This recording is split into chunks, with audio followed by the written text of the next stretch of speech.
Amilgas multivariat itu metode pengolahan variabel dengan jumlah yang banyak, ya. Jadi namanya juga multi.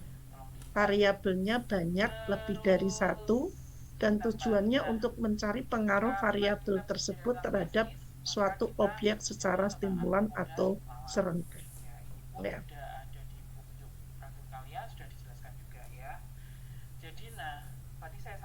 Mengapa menggunakan analisis multivariat?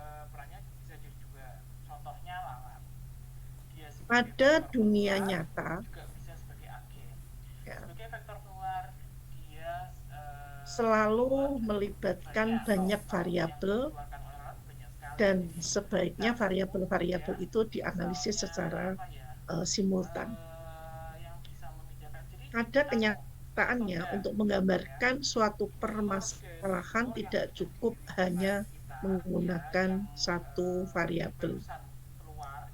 Suatu masalah sering dipengaruhi oleh beberapa variabel, baik itu variabel bebas maupun variabel terikat, ya. Jadi di masalah di dunia nyata itu seringnya masalah itu dipengaruhi oleh banyak variabel. Ya, jadi tidak hanya satu variabel terhadap satu variabel, tapi faktanya adalah beberapa variabel, sehingga perlu beberapa variabel itu dianalisis secara serentak atau bersamaan secara simultan.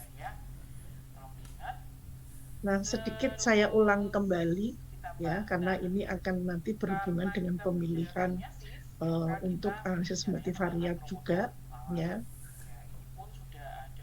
Kita bahas dulu dengan jenis atau macam data. Data itu ada data kuantitatif dan ada data kualitatif. Di mana letak perbedaannya? Kalau data kuantitatif itu sebuah angka yang diperoleh melalui pengukuran. Misalnya berat badan, tinggi badan, dan lain-lain. Bisa berbentuk bilangan pecahan atau desimal maupun bulat. Kalau kualitatif, angka yang menjelaskan tentang sifat yang kelompok dalam kategori. Misalnya, baik, sedang, buruk, laki-laki, perempuan, yang biasanya hanya dinyatakan sebagai bilangan bulat. Itu kalau data kualitatif, biasanya sudah dikelompokkan, ya, sudah diklasifikasikan. Kemudian ada data primer dan data sekunder. Di mana letak perbedaan data primer dan data sekunder? Data primer itu angka yang diperoleh dari hasil pengumpulan langsung yang dilakukan sendiri untuk dianalisis dan dipublikasikan sendiri. Jadi peneliti itu mengambil data sendiri, melakukan pemeriksaan dan pengambilan data sendiri. Sedangkan kalau data sekunder itu angka yang diperoleh dari hasil pengumpulan pihak lain. Misalnya penelitian tentang angka kesakitan di rumah sakit menggunakan catatan rekam medik rumah sakit. Ya, jadi biasanya sebuah penelitian itu bisa menggunakan data primer dan sekunder, bisa menggunakan data sekunder saja, bisa menggunakan data primer saja. Umumnya seorang peneliti pasti menggunakan data sekunder karena untuk membuat sebuah latar belakang itu harus ada besar masalah.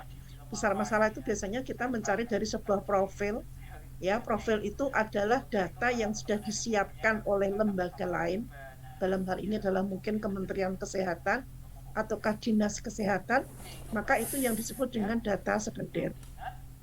Nah, kemudian data demografi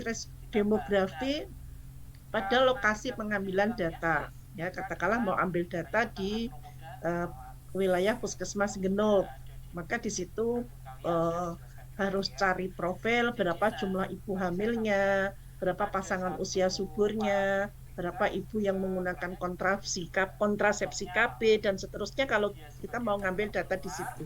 Sehingga data-data demografi itu data yang sudah disiapkan oleh puskesmas atau kecamatan disebut sebagai data sekunder. Tapi untuk pengambilan datanya, katakanlah kalian mau ngambil tentang kadar HB ibu hamil, itu data primer. Sehingga bisa gabungan dari kedua data, baik primer maupun sekunder. Kemudian ada data diskrit dan kontinu. Ya. Data diskrit dan kontinu itu hanya merupakan sifatnya. Dalam hal ini, diskrit itu adalah data yang bilangan bulat, tidak ada desimal. Ya, kalau kontinu, ya data kontinu itu data dari angka yang dihasilkan dari hasil pengukuran, bisa desimal, bisa bilangan bulat. Ya, itu bedanya. Kalau skala pengukuran sendiri, ya ini juga hanya mengulang sebenarnya skala pengukuran itu ada skala pengukuran variabel yang kategorik dan ada numerik. Kategorik sendiri ada nominal dan ada ordinal. Numerik sendiri ada interval dan rasio. Ya. Nah, di mana letak perbedaannya? Kata kuncinya apabila nominal itu hanya ada beda tanpa ada ranking. Ya, jadi hanya merupakan label atau nama saja. Pria, wanita. Ya. Kemudian sembuh, tidak sembuh, sakit atau tidak sakit, iya dan tidak. Islam, Hindu, Kristen, Katolik. Dia polikotom tapi tidak ada tingkatan. Ada beda tapi tidak ada tingkatan. Itu bisa dikotom, bisa polikotom. Ya, kalian harus bisa membedakan yang dikotom itu seperti apa, yang polikotom itu seperti apa. Kalau poli sudah pasti lebih dari satu, lebih dari dua. Kalau D itu adalah dua kategori, ya tidak, pria wanita, sembuh tidak sembuh, itu dikotom. Ya, jadi kalau hanya beda, tidak ada tingkatan atau ranking, itu adalah nominal. Nah, kalau ordinal itu ada beda dan ada informasi peringkat. Tapi jarak antara dua peringkat tidak sama dan tidak dapat diukur. Ya, contohnya derajat penyakit ringan, sedang, berat. Sosial ekonominya rendah, menengah, tinggi. Status gizinya buruk, kurang, cukup, lebih. Ya, nah ini yang membedakan antara nominal dengan ordinal. Ya, dua-duanya adalah kategorikal. Nah, kemudian ada yang numerik. Salah satunya adalah interval. Interval agak sama dengan rasio, yang membedakan adalah kalau interval itu tidak terdapat nilai nol absolut. Artinya bila ternyata pengamatannya nol, itu masih dianggap ada datanya. Suhu itu bisa nol. Bisa membentang dari minus sampai positif. Jadi artinya suhu nol itu berarti memang ada data. Nilai nol itu juga ada. Nilainya nol bisa. Ya, kalau penilaian itu mungkin salah, setiap jawab salah dikurangi, maka bisa saja minus, bisa nol, ya, bahkan bisa lebih. Ya. Kalau rasio, ya, bedanya dengan interval, kalau rasio ini di sini terdapat nilai nol absolut. Ya, jadi skala pengukuran yang mempunyai sifat seperti interval, tetapi di sini dia mempunyai nilai nol absolut. Artinya apabila nilai pengamatannya nol, berarti tidak ada data. Berat badan, ya berat badan itu ngukurnya pakai timbangan. Kalau dia nol, ya berarti timbangannya itu belum ada orang yang naik ke timbangan itu. Kadar HB, setiap orang kadar HB-nya nggak mungkin nol. Anak baru lahir pun itu nggak mungkin nol. Jumlah anak, jumlah anak nol, kalau nol ya berarti belum punya anak. Ya, jadi hanya membedakannya terdapat nilai nol absolut dan tidak antara interval dan rasio. Ya.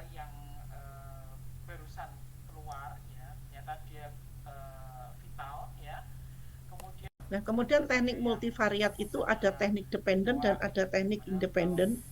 Ya, teknik dependen itu untuk menyelesaikan masalah hubungan antara kedua kelompok variabel. Kalau independen itu kedudukan variabelnya sama, tidak ada variabel terikat. Biasanya untuk melihat saling keterkaitan hubungan antara semua variabel tanpa memperhatikan bentuk variabel yang dilibatkan. Tapi umumnya biasanya kita menggunakan yang dependent. Ya, jadi gambarannya dependent itu ada regresi berganda atau regresi linier, ada regresi logistik, ada kanonikal dan ada MANOVA. Ya. Kalau independen itu ada numerik dan ada kategorikal, ya. Tapi nanti kita akan bahas untuk yang dependent karena kita akan menganalisis hubungan antara kedua variabel. Kalau yang independen tadi tidak tidak terpengaruh antara hubungan dari beberapa variabel tadi. Ya, ini hanya skema teknik untuk analisis multivariat, tetapi nanti kita tidak bahas semuanya. Kita hanya bahas yang regresi berganda atau regresi linier, ya sederhana dan logistik. Ya. Ini jenis-jenisnya untuk yang teknik dependent multivariat, ya. Jadi teknik dependent analisis multivariat itu analisis multivariat di mana variabel atau kumpulan variabel yang diidentifikasi sebagai variabel dependent atau variabel terikat dapat diprediksi atau dijelaskan oleh variabel lain yang merupakan variabel bebas atau independen. Ya, jadi sudah sangat jelas bahwa dependensi ini hanya di sebuah analisis multivariat yang digunakan untuk menjelaskan atau mengidentifikasi apakah memang terjadinya efek pada variabel terikat itu karena adanya perubahan dari variabel bebas atau independen. Ya. Analisis dependensi ini berfungsi untuk menerangkan atau memprediksi variabel terikat dengan menggunakan dua atau lebih variabel bebas. Ya. Teknik dependensi analisis multivariat ini yang umumnya disebut dengan analisis multivariat saja.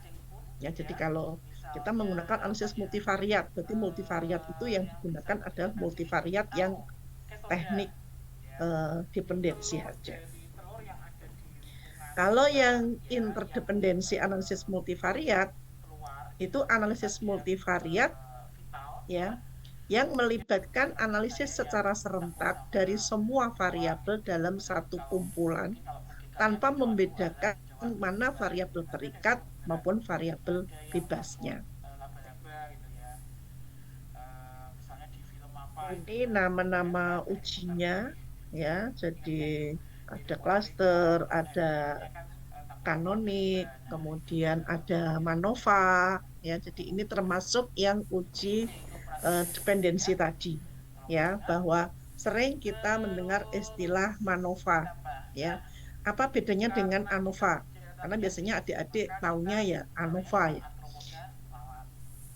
Kalau ANOVA itu termasuk yang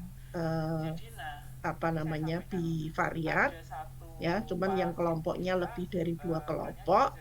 Kalau MANOVA itu termasuk multivariat ya. Memang ini ada analog dengan ANOVA ya. Dan biasanya MANOVA itu digunakan untuk membandingkan rata secara bersama antar kelompok 2 atau lebih variabel terikat skala numerik, bisa interval, bisa rasio ya. Variabel terikatnya lebih dari 1 dan semuanya mempunyai skala interval atau rasio. Dan variabel bebasnya hanya 1 dengan skala nominal ya. Jadi ini yang disebut dengan ANOVA ya. Kalau ANOVA itu yang dibandingkan adalah kelompoknya dengan variabel terikatnya hanya 1. Kalau MANOVA itu variabel terikatnya lebih dari 1, yang semuanya memang numerik ya.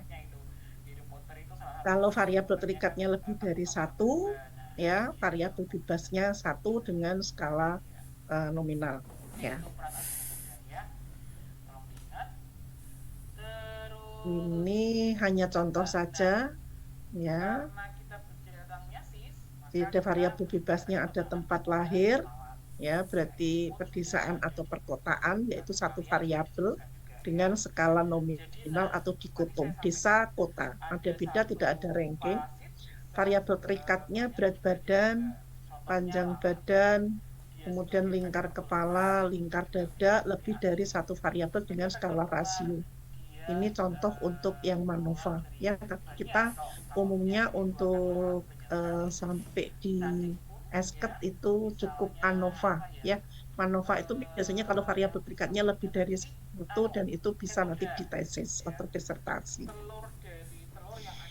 Kemudian ada analisis faktor, ya, ada multidimension scaling, kemudian ada analisis korespondensi. Nah, masuk ke variabel perancu, ya, kemarin kita pernah bahas juga di materi variabel, ya. Di materi variabel kita pernah bahas ada variabel bebas, ada variabel terikat atau variabel tergantung, ada variabel antara, ada variabel perancu, ada variabel prakondisi, dan seterusnya. Ya. Kemarin kita juga sudah bahas bahwa variabel perancu itu berhubungan dengan variabel terikat, berhubungan juga dengan variabel bebas, tetapi bukan merupakan variabel antara. Nah, bagaimana mengendalikan variabel perancu? Kenapa kita masuk ke sini lagi? Karena salah satu cara yang bisa digunakan untuk mengendalikan variabel perancu atau mengontrol variabel perancu itu dengan analisis multivariat. Ya, kenapa variabel perancu perlu dikontrol, perlu dikendalikan?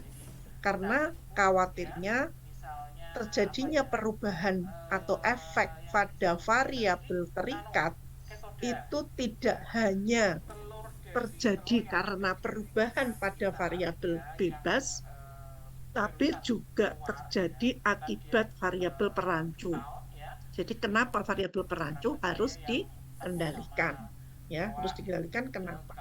Takutnya nanti jangan-jangan efek pada variabel terikat itu bukan karena variabel bebasnya, tapi justru karena variabel perancunya.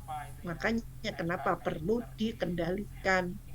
Salah satu di dalam mengendalikan variabel perancu itu dengan menyusun kriteria inklusi eksklusi yang di sini disebut dengan restriksi.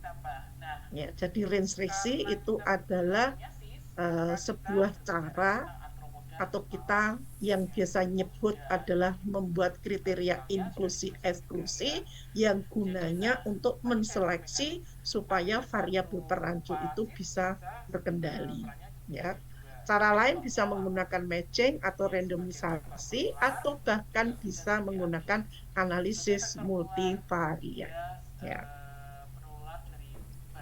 Ini yang tadi ya bahwa multi itu banyak ya, kalau kita bicara multivariat berawal dari multi itu banyak, variat itu adalah variabel, analisis yang menganalisis banyak variabel dalam satu unit analisis ya. Nah, berdasarkan definisi ini ada yang namanya proses analisis multivariat yang disebut dengan konsep prediktor, ada yang disebut dengan konsep etiologik. Apa bedanya antara konsep prediktor, ya? Apa bedanya antara konsep prediktor dengan konsep etiologik? Kalau konsep prediktor, ya, itu proses analisis multivariat yang dilakukan dengan menghubungkan beberapa variabel bebas. Jadi variabel bebasnya lebih dari satu dan satu variabel terikat dalam waktu yang bersamaan. Ya.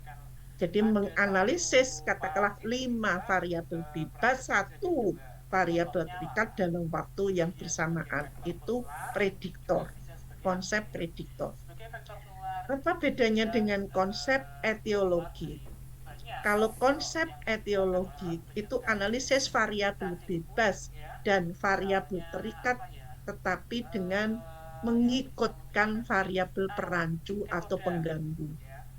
Jadi variabel bebasnya 1, variabel terikatnya 1, tapi ada confounding variabelnya 5. Dan confounding ini akan dikendalikan dengan dianalisis bersama-sama dengan variabel bebas. Maka itu multivariat dengan konsep etiologi. Nah, untuk mengetahui variabel mana yang paling besar pengaruhnya atau paling dominan berpengaruh terhadap variabel terikat, itu adalah multivariat. Konsep prediktor, ya, ini adalah variabel bebasnya ada lebih dari 1. Dalam contoh ini ada variabel bebas A, B, C, D, ada 4 variabel bebas dan 1 variabel terikat. Itu analisis multivariat dengan konsep prediktor. Sebenarnya caranya sama, cara analisisnya sama, kemudian cara interpretasinya juga sama, cuman beda penjelasan di konsepnya saja. Kalau etiologi itu 1 variabel bebas, 1 variabel terikat, tapi kita punya 4 variabel confounding atau 4 variabel terikat, di mana confounding variabel atau perancu variabel ataukah variabel pengganggu itu akan dianalisis bersama-sama dengan variabel bebas atau A. Jadi nantinya akan menjadi variabel A, variabel E, F, G, H dianalisis bersama-sama terhadap variabel terikat. Itu multivariat konsep etiologi. Nah, apa perbedaan kerangka konsep ya dan kerangka etiologi ya? Jadi kerangka konsep prediktif dengan kerangka etiologi tadi ya. Kalau konsepnya adalah prediktif ya, itu variabelnya ada variabel bebas dan terikat. Kalau etiologik ada bebas, ada confounding atau perancu dan variabel terikat. Tujuannya mengetahui faktor yang berhubungan dengan variabel terikat. Kalau ini untuk yang etiologik mengetahui hubungan murni antara semua variabel bebas dengan variabel terikat. Ya. Jadi murni itu artinya setelah dia dianalisis sendiri bebas dan terikat dan dianalisis bersama-sama dengan pengganggu itu hasilnya seperti apa. Nah, untuk besar sampel biasanya besar sampel dihitung berdasarkan analisis bivariat dan multivariat. Kalau yang etiologik ini besar sampel dihitung berdasarkan analisis bivariat. Untuk analisisnya multivariat untuk kerangka konsep prediktif, yang etiologik multivariat untuk kerangka konsep etiologi. Ya. Langkah-langkah di dalam melakukan analisis multivariat.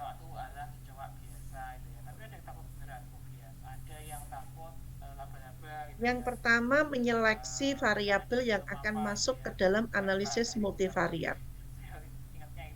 Yang kedua, variabel yang akan dimasukkan ke dalam analisis multivariat adalah variabel yang pada analisis bivariat mempunyai nilai P kurang dari 0,25.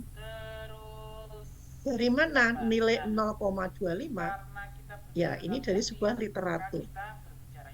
Asal-usulnya dari mana kok 0,25? Saya sendiri kurang paham, karena semua buku analisis multivariat karangannya siapapun mengatakan bahwa variabel yang bisa masuk ke analisis multivariat adalah variabel yang mempunyai nilai P-nya kurang dari 0,25. Tapi asal-usul kurang dari 0,25 itu dari mana? Tidak dibahas. Kalau analisis bivariat kan menggunakan nilai P bisa 0,01, bisa 0,05, itu berdasarkan alfanya, ya. berdasarkan besarnya kesalahan yang bisa ditolerir. Tapi kalau 0,25 itu angka segini, ya kenapa kok pedomannya 0,25 itu tidak ada alasan, tapi pada semua buku analisis multivariat itu mengatakan bahwa syarat untuk multivariat harus dibivariat dulu. Ya. Jadi yang P-nya lebih dari 0,05 tidak bisa dianalisis dengan multivariat, yang kurang dari 0,25 itu masuk ke dalam analisis multivariat. Ya. Jadi untuk melakukan analisis multivariat harus dilakukan analisis bivariat. Ya, karena syaratnya tadi nilai P-nya harus kurang dari 0,25. Ada beberapa metode untuk melakukan pemilihan variabel independen ya di dalam analisis multivariat. Ada metode enter. Kalau nanti kita klik enter, itu berarti kita memasukkan semua variabel independen atau variabel bebas dengan serentak satu langkah tanpa melewati kriteria kemanaan statistik tertentu. Kalau kita pakai forwards, itu memasukkan satu persatu variabel dari hasil pengkorelasian variabel dan memenuhi kriteria kemanaan untuk masuk ke dalam model, ya, sampai semua variabel yang memenuhi kriteria tersebut masuk ke dalam model.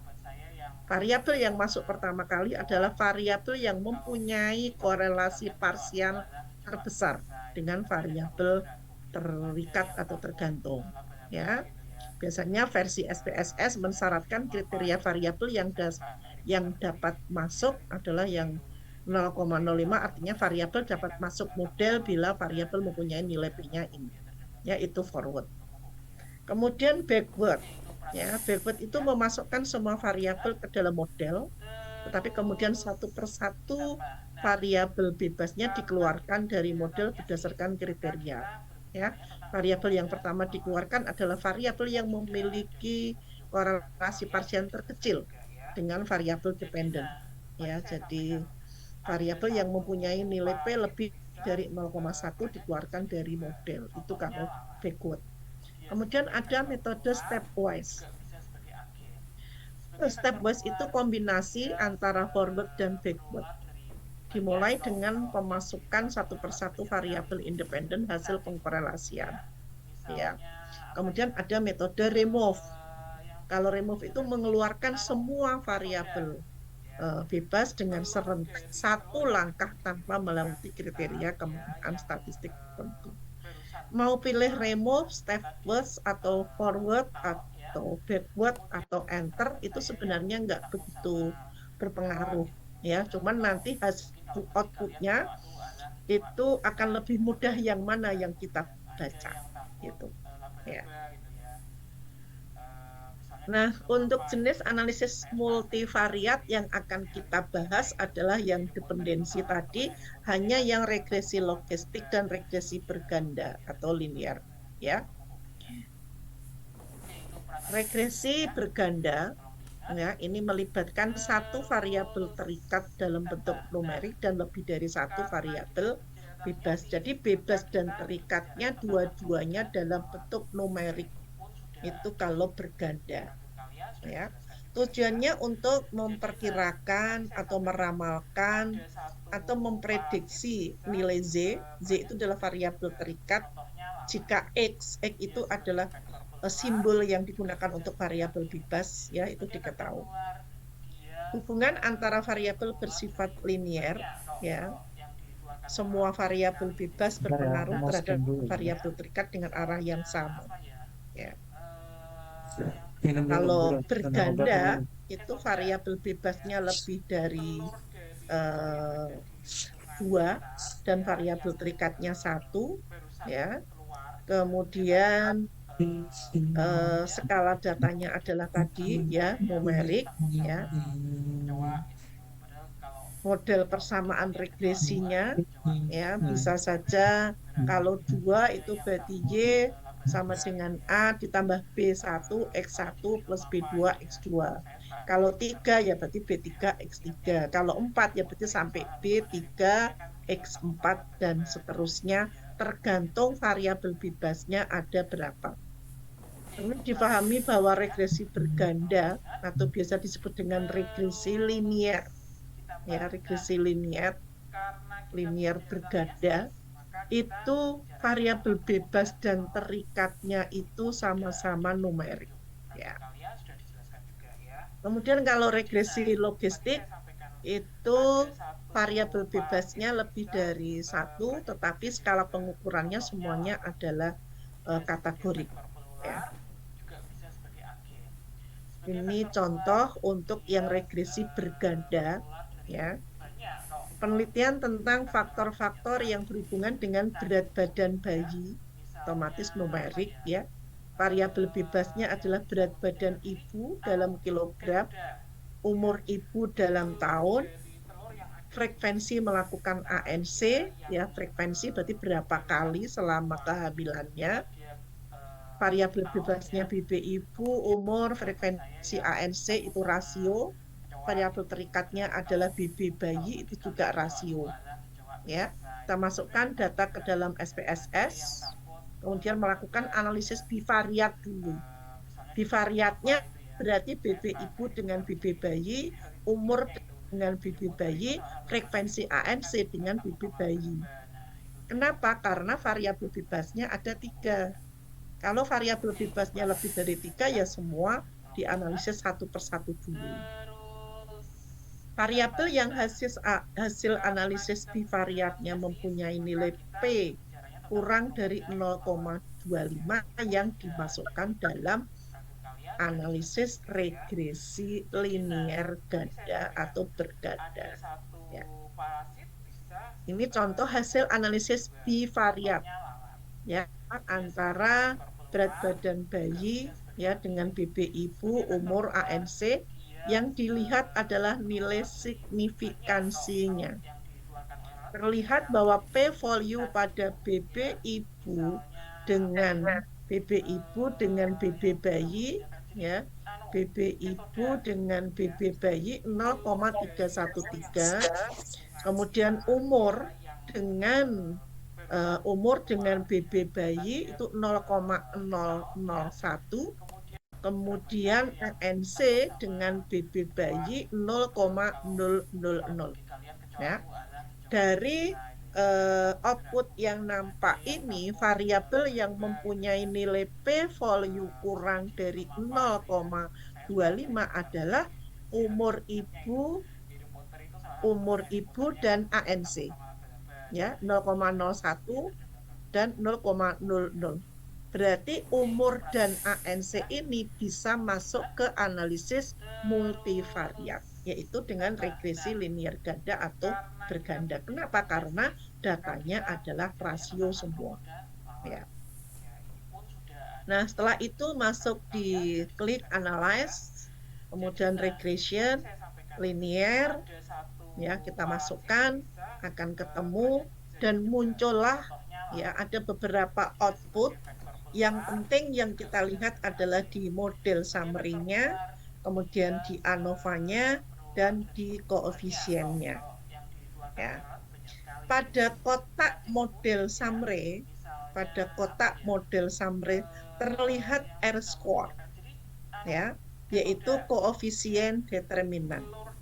R besar square itu adalah koefisien determinan yang menunjukkan di sini 0,610.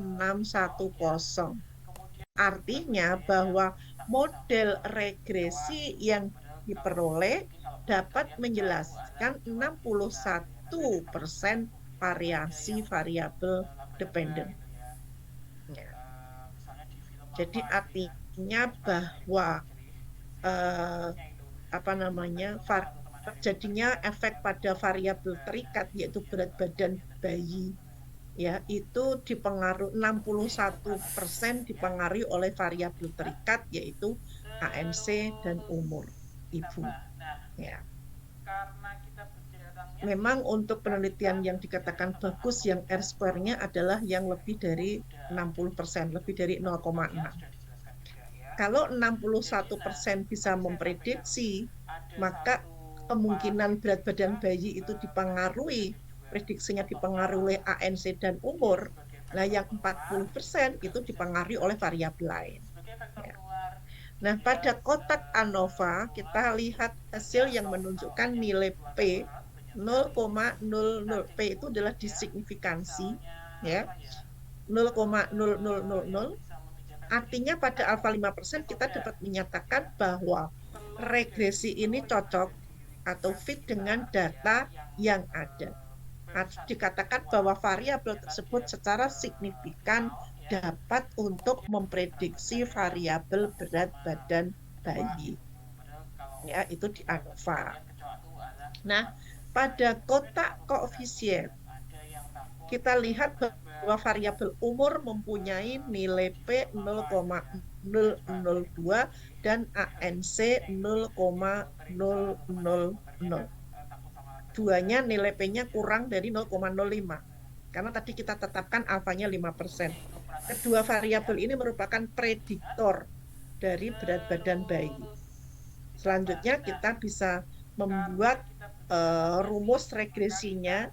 Z adalah A-nya, konstanta pada B-nya, yaitu 1493,378, ditambah umur dikalikan dengan variabel bebasnya, yaitu umur ibu, dikalikan dengan konstanta pada umur 36,31, ditambah ANC dikalikan dengan konstanta pada BANC ini 137,727, sehingga jika diketahui selama hamil ibu itu melakukan ANC 5 kali dan umur ibu adalah 22 tahun, maka dapat diprediksi berat badan bayi yang lahir itu sekitar 2.980,833 gram.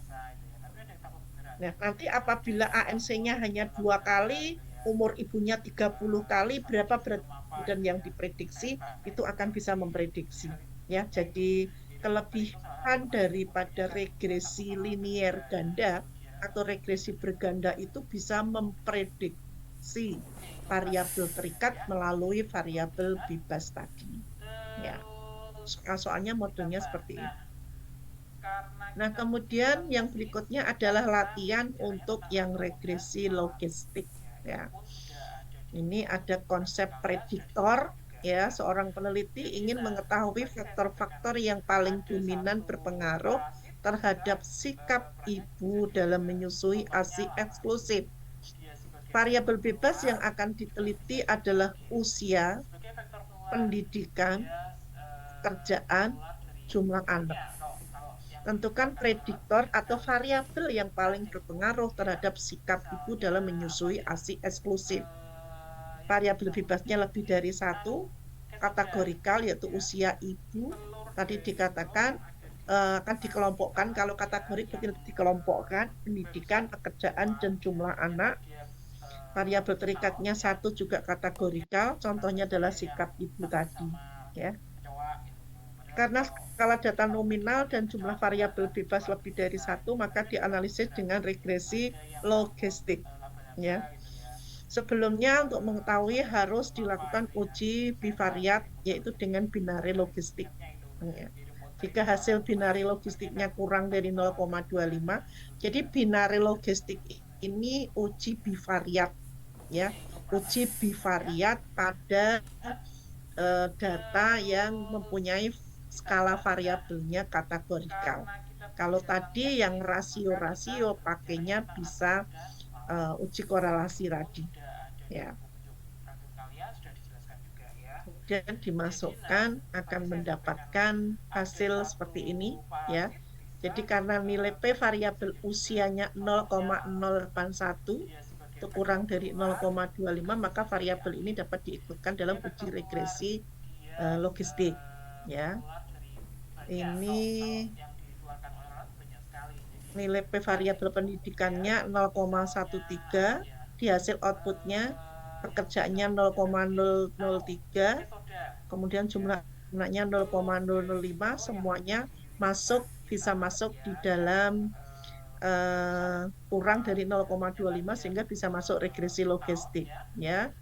Ini dan kita pakai untuk yang metodenya kita pilih untuk yang backward ya. Di sini contohnya pakai yang backward. Dari variabel not in the equation, kita bisa lihat bahwa tabel di atas menunjukkan variabel yang diremove. Ya, pada analisis step kedua adalah usia. Jadi kalau kita menggunakan backward, itu step demi step itu kelihatan mana yang diremove. Ya, jadi di step yang kedua itu yang diremove adalah usia. Dan yang diremove pada step 3 adalah usia dan jumlah anak. Ya, jadi hasil dari variabel in the equation ini ada step 1, step 2, step 3. Tapi untuk yang variabel not in the equation itu variabel yang khusus di-remove saja. Kalau yang in the equation itu di-remove dan tidak di-remove ya. Jadi tadi ada variabel bebasnya, ada usia, pendidikan, pekerjaan, jumlah anak. Di step kedua langsung hilang usia. Tinggal pendidikan, pekerjaan, jumlah anak. Di step ketiga langsung hilang usia dan jumlah anak. Tinggal pendidikan dan pekerjaan. Itu bukan kita yang meremove tapi sudah sistem. Ya, jadi sistem di mana kalau dinilai P-nya lebih dari 0,05 yang paling besar akan di-remove paling utama. Jadi seperti di step 1 ada usia, nilai P-nya 0,8, pendidikan pekerjaan di bawah 0,5, jumlah anak itu 0,7, juga lebih dari 0,05, tapi tidak langsung dua yang di-remove, tapi satu persatu dimulai dari yang nilai P-nya besar. Yaitu di step 2, hilang dulu usia karena nilai P-nya lebih besar, paling besar di step 1. Kemudian di-remove ketiga, tinggal yang yang hilang adalah di sini jumlah anak. Karena yang nilai P-nya lebih dari 0,05 itu hanya satu, yaitu jumlah anak. Sehingga yang bisa digunakan untuk menyimpulkan adalah di step 3. Jadi selalu kalau dia sudah berhenti, sudah mendapatkan nilai P-nya itu semua di bawah 0,05, maka akan berhenti step-nya. Ya. Nah, dari tabel the variable in the equation ini, variabel ini adalah tabel yang paling penting dari hasil output regresi logistik karena menunjukkan variabel bebas mana yang paling dominan, ya. Jadi variabel mana yang paling dominan. Misalnya di film apa itu ya, saya suka Harry Potter, jadi saya ingatnya itu di Harry Potter itu salah satu teman Harry Potternya kan takut sama laba-laba. Nah itu dia fobia terhadap laba-laba, fobia. Oke, itu peran fobia ya, tolong diingat. Terus sudah pada hilang ya, Dek. Nah, karena kita berbicaranya sis, maka kita berbicara. Silahkan on kamera dulu, Dek.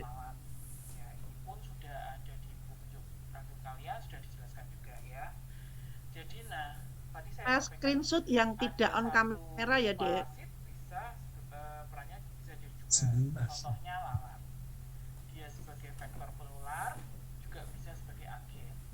Sebagai vektor penular dia penular dari banyak, kalau yang dikeluarkan oleh lalat banyak sekali. Jadi cacing pun ya, misalnya apa ya, yang bisa memindahkan, jadi kesoda ya, telur yang ada di lingkungan sekitar ya, yang barusan keluar ya, ternyata dia vital ya. Kemudian kerabat saya yang takut sama kecoa itu, padahal kalau yang tidak on kamera nanti saya laporkan ya, Dek. sudah saya foto. laba-laba gitu ya. Misalnya di film apa itu ya, saya suka Harry Potter, jadi saya ingatnya itu Harry Potter itu salah satu teman Harry Potternya kan takut sama Sekali baja lagi ya, yang saya dia pakai adalah dia absen yang saya foto saat ini ya, Dek. gitu ya. Bukan absen yang Oke, tadi. untuk peran Oke. aslinya ya, tolong diingat. Terus kita bahas. Nah, karena kita berbicara tentang metis, maka kita berbicaranya tentang arthropoda lalat. Ya, ini pun sudah ada di buku Pramudia, sudah dijelaskan juga ya. Jadi, nah, tadi saya Ya, sampaikan baik. Saya ada lanjut. satu parasit bisa perannya Ada bisa diubah. 30. Contohnya lalat. Dia sebagai vektor penular juga bisa sebagai agen. Sebagai vektor penular dia 7 yang gabung, tapi yang on kamera banyak, tidak kalau semuanya. yang Ya, dikeluarkan oleh baik. lalat banyak sekali. Jadi Nah, saya tadi lanjutkan pun ya ya, dari misalnya apa dari ya, output tadi ya yang nampak bisa bahwa menyebabkan pada tadi step metoda 1 yang di ya, remove adalah usia telur dulu dari ya. telur yang ada Kemudian di baru step lingkungan 3 sekitar ya. itu diketahui variabel yang paling dominan itu adalah yang 0 atau variabel pendidikan. Kenapa bukan pekerjaan? Karena di sini kita melihat nilai eksponensial betanya. Eksponensial betanya itu adalah nilai dari faktor resikonya. Ya, jadi pendidikan itu 14,477 kali lebih besar beresiko dibandingkan dengan yang pekerjaan yang berpengaruh terhadap apa namanya berat badan tadi, ya. Oke.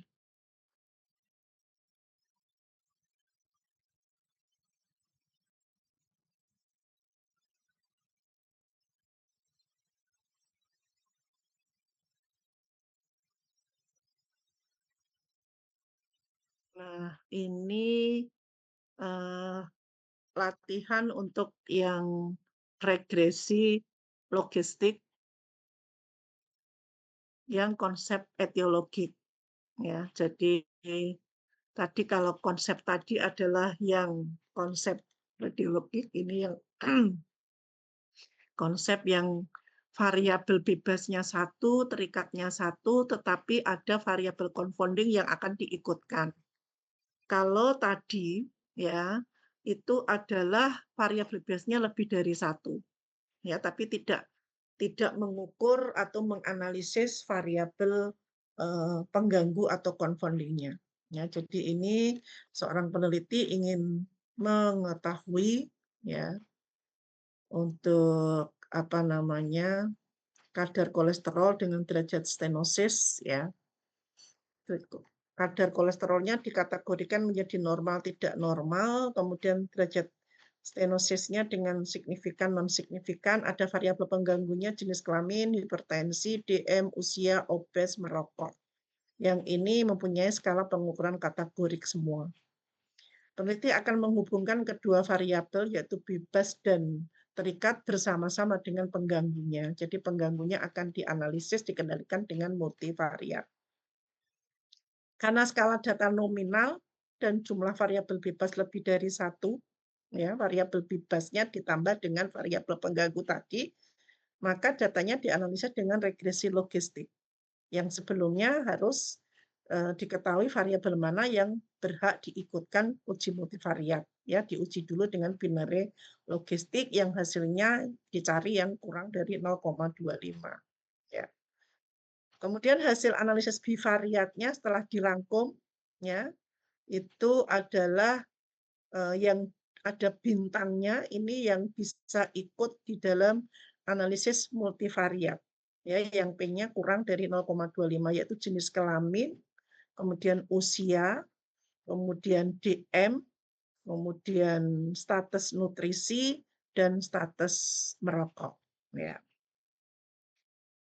Kemudian hasil analisis multivariatnya, ya, ternyata di sini usia P-nya di bawah 0,05, 0,010, jenis kelamin, perokok itu di atas 0,05, kita tidak beri lingkaran atau kotak merah ini, DM, ya, status nutrisi dan kolesterol Di sini p-value-nya kurang dari 0,05, tapi PR-nya adalah kurang dari 1. Ya, di sini. Kita harus bicara dulu atau melihat juga dulu faktor risikonya. Yang faktor risikonya kita lihat adalah yang nilainya lebih dari 1, dan di upper lower-nya juga tidak apa namanya, istilahnya tidak melewati angka 1, ya. Kemudian dari sini kita bisa lihat, ya, bahwa variabel yang paling dominan, ya, berpengaruh atau berhubungan tadi terhadap derajat stenosis tadi adalah di sini kita lihat yang nilai resikonya paling besar, yaitu 2,77 itu adalah usia. Yang paling dominan berhubungan dengan penyakit jantung koroner terhadap stenosis tadi adalah usia, kemudian dilanjut dengan jenis kelamin, kemudian DM dan DM, ya ada 3. Nah, itu mungkin yang bisa saya sampaikan ya untuk apa namanya, untuk kuliah di multivariat ini. Kemudian untuk apa namanya, untuk soalnya nggak beda jauh alias sama dengan yang sebelumnya, sehingga saya berharap tentunya adik-adik, bisa lebih mudah ya untuk bisa menjawab ya, untuk bisa menjawab soal-soal yang berhubungan dengan multivariat. Ya, ada yang ditanyakan, Dek? Perlu kisi-kisi, Dek? Nggak perlu ya, sudah punya soalnya paling ya, Dek? Perlu kayaknya. Perlu, Prof. Perlu, dokter.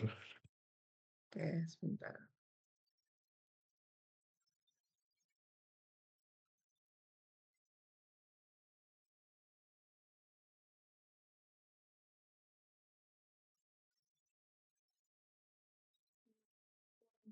Sebentar.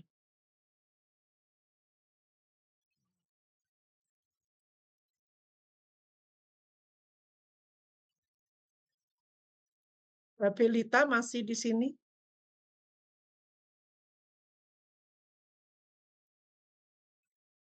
Belita masih Iya, bisa dokter. mendengar? Oke. Endang Endang Hadir, Prof. Kolimna. Oke. Hadir. Rizky Putri. Sahabat saya yang takut sama kecoa gitu. Padahal kalau mungkin Rizky kita Putri. lihat kecoa itu adalah kecoa biasa gitu ya. Tapi ada yang takut beneran. Sahabat saya Sekali yang lagi Rizky takut Putri. sama